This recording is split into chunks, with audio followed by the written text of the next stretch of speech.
Сәлеметсіздер ме, құрметті менің тыңдармандарым.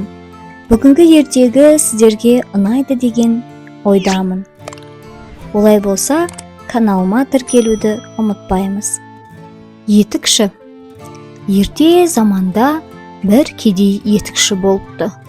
Бала шағасы көп екен, үй ішін асырау үшін ол ел аралап, қобдиын құшақтап жүріп етік тігіпті.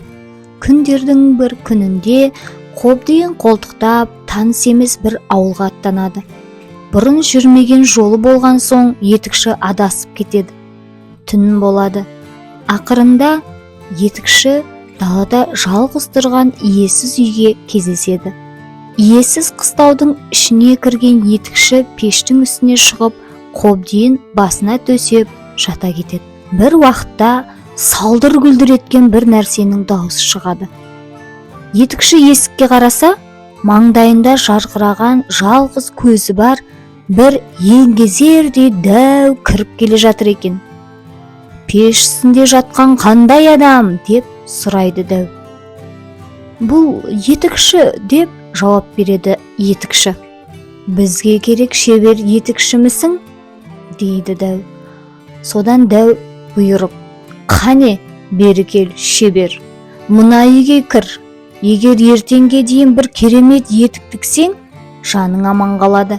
Ал егер орындамасаң, басыңды аламын», дейді де етікшіні ішке кіргізеді. Дәудің өзі есіктің алдына жатып ұйқыға кіріседі. Етікші ішінен: «Енді өмірім жойылды. Өліп кетсем, бала шағамды кім асырар екен?» деп үрейленеді. Амалы таусылған етікші таң атқанша отырып ғажайып етік тігеді. Етіктің сыртқы көрінісінің басқа етіктерден айырмашылығы ұшы тіп-тік сүйір, жоғары көтеріліп тұрады. Ал оның бір керемет қасиеті аяғына киген адам аспанға қалықтап ұшып баратын жеріне лезде жетіп барады. Бірақ ол дәудің оны оңай үйіне жібере қоймасын біліп: «Бәрібір дәу қолынан өлемін. Одан гөрі бұл дәуді өзім өлтірейін» деп өткір пышағын алады. Дәу ұйқыға кетті-ау деген кезде етікші етігін киіп сыртқа шығады. Қалықтап ұшқан күйі қолындағы пышағымен дәудің жалғыз көзін түйреп алады. Дәу бақырып: «Ер болсаң, екі соқ» дейді.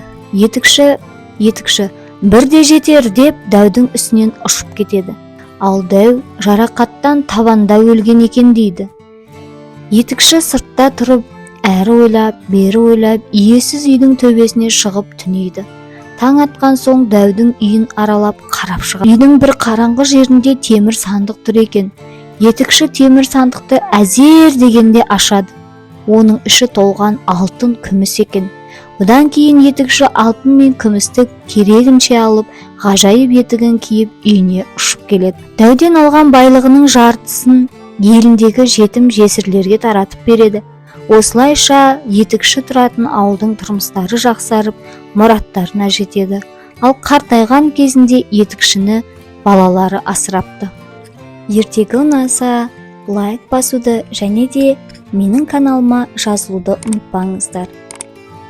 Келесі ертегіде кездескенше.